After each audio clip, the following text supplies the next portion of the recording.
Ciao, ciao! What is up, everyone? Hello and happy Monday to you. I wanted to finally address the question that I get asked most often, and I've done some blog posts and stuff about it, but even after blog posts, people are still like, I don't get how you're traveling so cheaply. So I kind of want to walk you through the steps in my process because for me, I had no idea when I left the United States, kind of like the methodology of traveling on a budget. So I just figured it out. So I'll go through like kind of how I get around, how I stay places for very cheap, and how I have a kick-ass time doing so. And to preface this video, excuse my like allergy face and voice right now. I don't know if it's my friend's getting renovations done on his house. So like the apartment downstairs where I was staying, he's converting and adding a kitchen and that kind of stuff so he can rent it out in the summer. So there's like a lot of dust in the house, but then also with spring. So the past couple of days I've just been like wanting to itch my face off. It's been so crazy. And I refuse to take allergy medicine because I just refuse to take medicine. I feel like my body just needs to correct itself. So I'm suffering through. Anyway, so first and foremost, I will start talking about kind of how I get around. And originally when I came over to Europe, I bought a one-way ticket and I had a friend who was a manager of a travel agency. So he kind of kept eyes out for me in terms of like a cheap flight. And I ended up spending like around $500 for my one-way flight to London. And then once I was in London, I had no idea about Ryanair, which is like a very cheap airline carrier. So that's strictly what I've been using to get around. And the flights are anywhere from like, my flight to Venice is I think from Catania in Sicily was like $25. My flight from London to Corfu in Greece was like $25.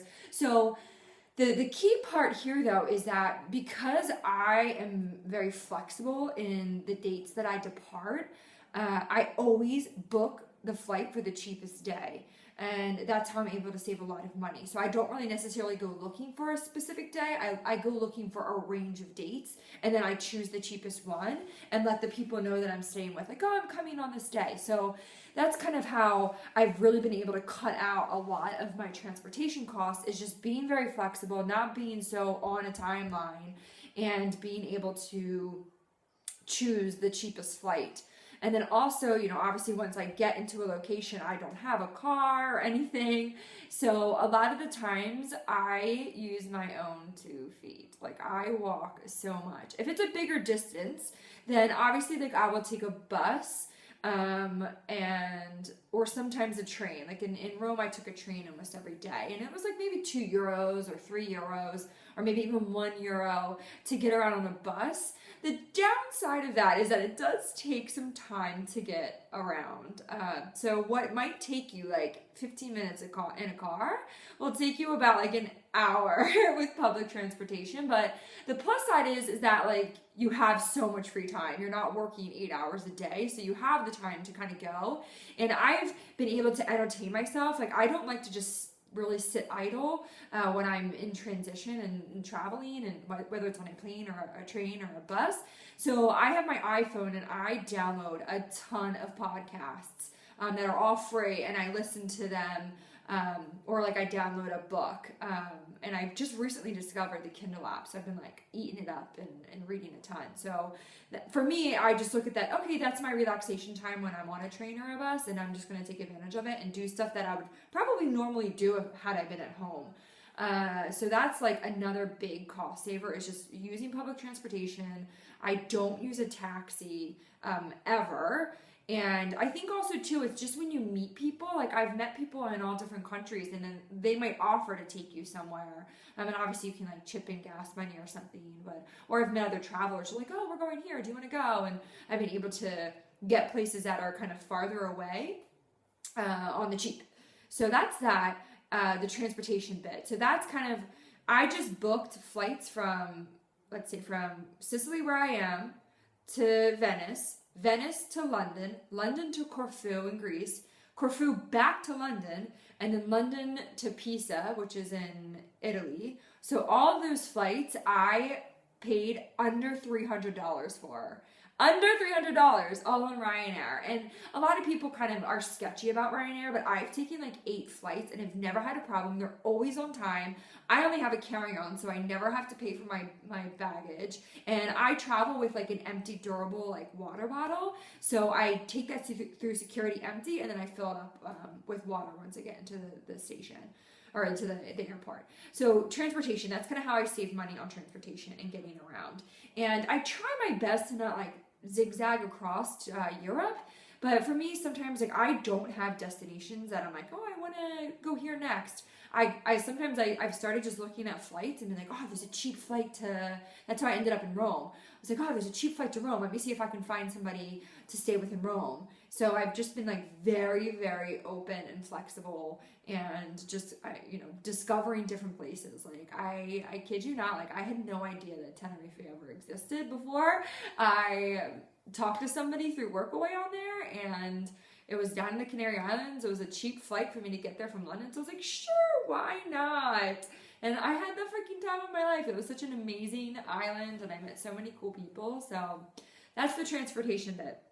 And then also too, the pacing bit of just being able to travel slower. So obviously, like when I would take a vacation for maybe 1 week, like it wasn't uncommon for me to spend like $2,000 in a week, flying somewhere and paying for food and drinks and this and that and the other.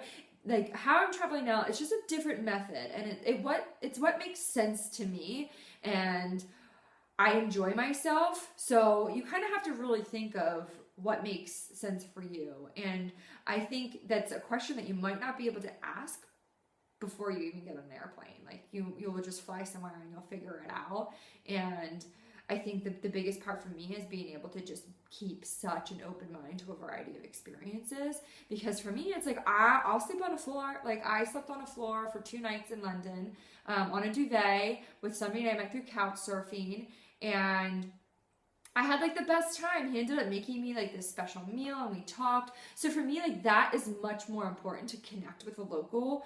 And it might not be like the poshest accommodations, but I'm always going to remember that experience of the conversation I shared with people or the meal that I shared with people. So I think for me, it's, if you're used to kind of luxuries, like you'll get that every once in a while. Like where I'm staying now, it's a nice house, and he has a jacuzzi tub, which I've like been taking full advantage of. But there might be times other too where you're like before, where I was like sleeping in an apartment that like smelled like a basement. Like for me, it's in my mind, I always remain like humble and happy no matter where I am, because like I'm freaking traveling. Like it's I'd much rather sleep on a floor in a foreign country than have like my king size bed that I did in California. So it is what it is. Sometimes like you do need sleep. Like in Rome, I slept great. Here in Sicily, I feel like I've maybe slept like 2 hours in 6 weeks, but I'm happy and energetic nonetheless. The next thing is location. And what I mean by location to kind of save money is there's countries in Europe that are cheaper for travelers than others. So for example, where I am now in Italy, Spain, Portugal, they're all awesome for like a budget traveler because food is less expensive. You can go out, you can get like a glass of wine for like €1, $1 or $2. And you can have like a really nice night out and a nice meal and not have to spend a fortune. Whereas like when I was in Ireland, you go to a bar and it's like $5 for a drink. Same thing with London. So that's why I have been sticking to kind of Spain and Italy, because it's much more budget friendly for me. And, I do want to go to places like Paris and some of the other big cities, but I only intend on staying there, a couple of weeks or something like that. Because, when I was in Rome was definitely a much more expensive location for me because of just the transportation for me getting into Rome and just the attractions and all that kind of stuff. So location's key in terms of if you're on a budget, like picking a country that's not going to just eat up that budget right away, because I've met people that have run out of money. And I've done it too before, but they were only traveling like maybe a month or 2 months on what I've spent like 5 months. So it's not like it's a competition. It's just, you have to kind of think about location and how much the cost of living is in that country. It's very important. And the next thing, the obviously transportation is a key in terms of your budget. The other one is accommodation. So for me, I've been traveling pretty much through workaway.info. It's a work exchange. So I work like a couple hours a day in exchange for a place to stay and food. And I've had really great experiences up until I had a little bit of a creepy experience with the guy here in Sicily, but luckily I met other people and my friend rescued me, and I'm kind of doing like a makeshift work away for him. But for me, if you can spend like what, $50 or something a night on a hotel room, I always look at either doing volunteer work or doing couch surfing. So my upcoming trip to England, to see my friend's band, like I went on and started looking for people to couch surf with, and I found somebody or reached out to people that I'd met before saying, hey, like, where are you staying or whatever, because number one, I love to meet new people and share experiences, but number two, it also saves you a lot of money. And I will by far remember, staying with a brand new person and sharing stories versus like a nice hotel room. So that's how I've really covered my accommodation cost. I think in the year that I've been traveling, I've only paid like for 4 or 5 hostels, and like 3 of those nights was when I was walking El Camino up in Spain, which is like this, we did 100 kilometers, and every night you would stay in like a refuge or a hostel or something like that, so I had to pay for rooms for that. So I've really been able to eliminate a lot of costs just by volunteering.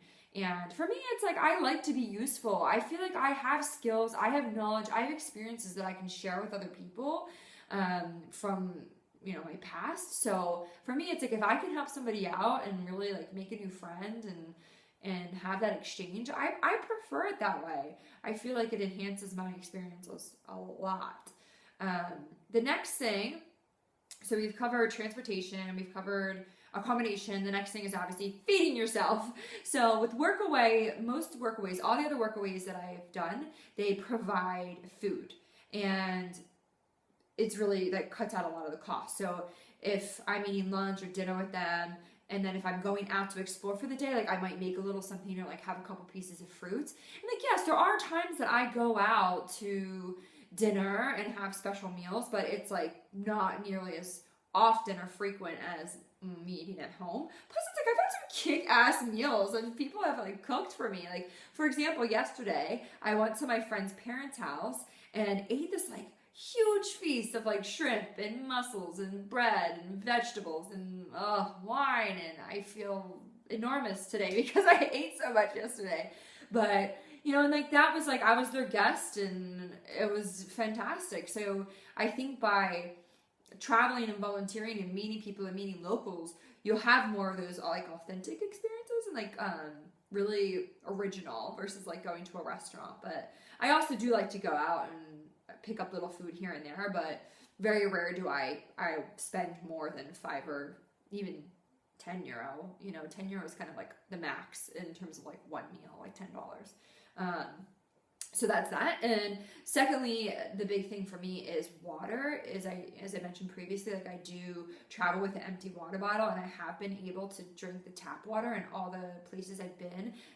Where I am now in Ortigia, because it's so old and the infrastructure's so old, the pipes are old, so the water's like very salty. So this has actually been like the first location where I've had to buy water, but it's really, really cheap. So it's like maybe 50 cents for like a huge thing of water. So I always, like when I'm out and about, like I clip my water bottle, has a clip on it, so like I'll clip it on my bag. Like, yeah, I look like a super tourist dork, but water for me is like very important because I'm moving around so much and staying hydrated, and I get like super tired and cranky if I don't drink a lot of water. And the next thing that I want to cover, the last thing before I depart, the other fun side of travel is all the activities. So for me, if you have been following me on Facebook or Instagram, you do see that I am out and about a lot. And lucky for me, like I enjoy and am so happy just like walking around a city and looking, like walk for hours and take pictures and meet people and strike up conversations. Like, and that for me is what's really interesting. Like I'm not really a museum person. I try to be like, I can museum for about like 5 minutes and I'm like, all right, I came, I saw, I conquered, like peace out. But like obviously in Rome, like I went to the Colosseum and went to the Vatican Museum and saw the Sistine Chapel. So like those cost like more money. But the thing is that when you're in a location, like I tend to stay in a city for at least 3 or 4 weeks. So by doing so, a lot of cities offer free days, like free museum days. So I try to take advantage of that as much as I can. And I'll ask around. And the one thing that I really truly wish I had was a student ID, because so many places here in Europe give a student discount. And I'm like, damn it, I should have just like had an ID from when I was in grad school. So if you do go to travel, like try to get a student ID, or like if you're a teacher, there's a lot of discounts here in Europe for teachers and students. So yeah, that's that. I hope this provided a little bit more insight in regards to like how I've managed to travel. Like I'm coming up on a year, and how I'm trying, I'm on track to spend less than $5,000 in this year. And like for me, I'm just like, I've had like the time of my life, and like, and to only be able to spend that much money and all the memories I have, like I get so nostalgic, like even looking back on my own photos, like holy crap, like I've been so many different places and met so many different people. But also too, it's like not every day is like travel, travel, travel. Like for example, today I woke up, I went to the gym with my friend to try to work off this Sicily weight. And afterwards I came back, I cooked lunch at home for us, and then we laid in the sun because it was so nice. So I'm actually getting a little tan. It was so sunny out today, so I like laid in the sun for a little bit. And then my other friend that I met here, he came and picked me up on his motorbike, and we went for a nice little ride all around, and it was super fun. And then I just kind of had like a chill day. And then there's other days where I'm out and about exploring all day. So for me, I kind of balance it back and forth, because otherwise I get super exhausted. And like even today I was so tired, and I was like, I should go out and do something, but I'm like, I'm not gonna really enjoy it if I'm like super tired. So anyway, if anybody has specific questions on how to make travel affordable, feel free to reach out to me, and I'd be happy to get back to you. Because thinking back over this past year, had I known that I could do what I have done, like I would have been like gone years and years and years ago. I just had such this perception that travel is expensive, and it's still like out there, and it doesn't have to be. If you're willing to kind of keep an open mind and be more relaxed and, be open to a variety of different experiences, then you can really, really see the world and have an amazing time on a small budget. So, all right, everybody, have a great night, and I will make another video soon. All right, ciao. Ciao, ciao.